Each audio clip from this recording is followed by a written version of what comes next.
Well, hello and welcome to the Internal Mobility Podcast, where we explore all of the ways for you to reach your potential here at Randstad while also making this giant company a little easier to know and understand.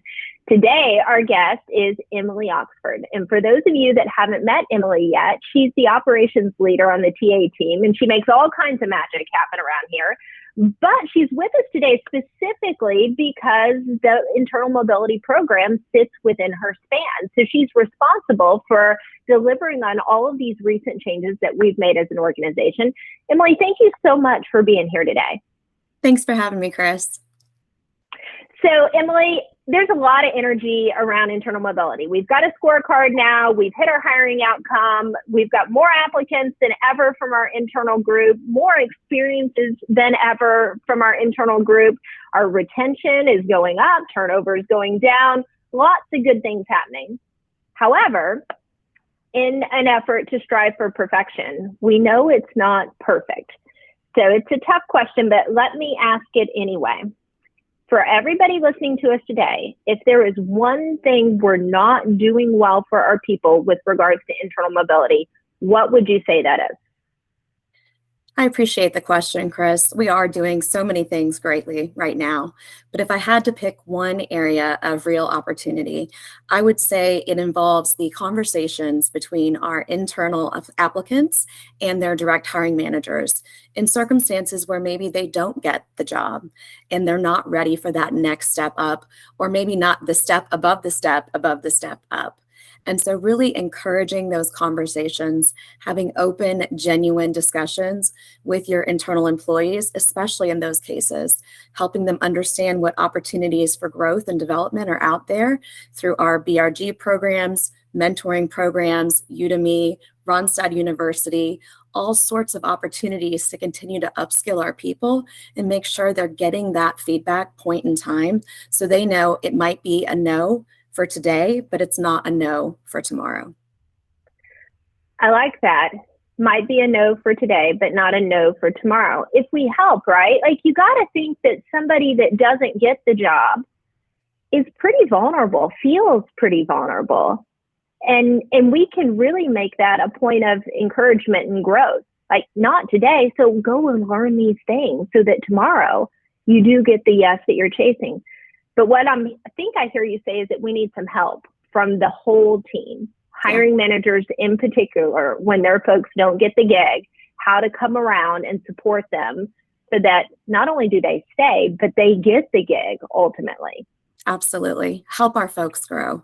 That's really what everyone's looking for. People are yearning for that feedback. We just have to be open and honest and continue to be vulnerable with them in return.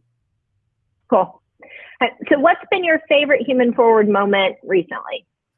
So one really cool thing, Chris, that I want to celebrate is we actually have an internal recruiter on our team who recently came forward because she heard about an opportunity within RT at an existing client with which she had actually worked previously.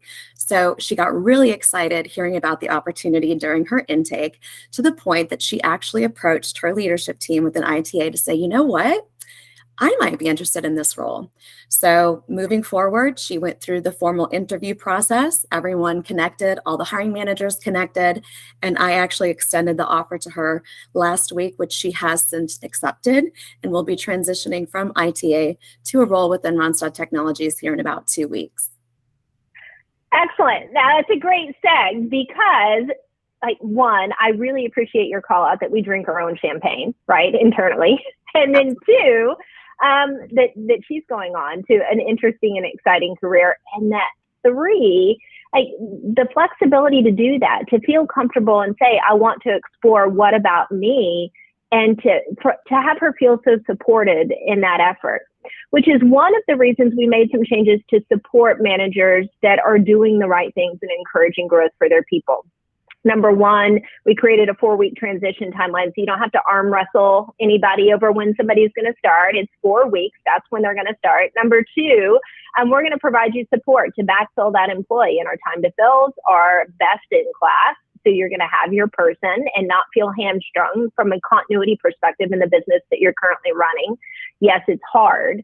And it doesn't make it easy to lose somebody good. We've got a lot of empathy for when you pour into that person and then go watch them fly somewhere in the organization, and then you begin to pour into the person that comes behind them. We know that that's very challenging. So one of the carrots that we were able to get as part of the program, metaphorically, a reward for those managers that are doing the right things is to put your name in a hat quarterly and then draw for prizes. So it's time to do our first drawing. So I'm going to share my screen, and you get your name on this list when you help somebody make their way to a new opportunity in Randstad. So since we started the effort, we've got about 200 names on this list. And what I'm going to do is ask the computer to pick one name at random. That person will then get a $500 Amazon gift card just in time to go shopping for the holiday season. And with that, here we go. These are going to be Christopher Ferrero. Christopher Ferrero, I hope I pronounced your name right. Congratulations. Thank you for doing the right things for our people. And congrats on some extra money here during the holiday season. Thanks, everyone. Thanks, Chris.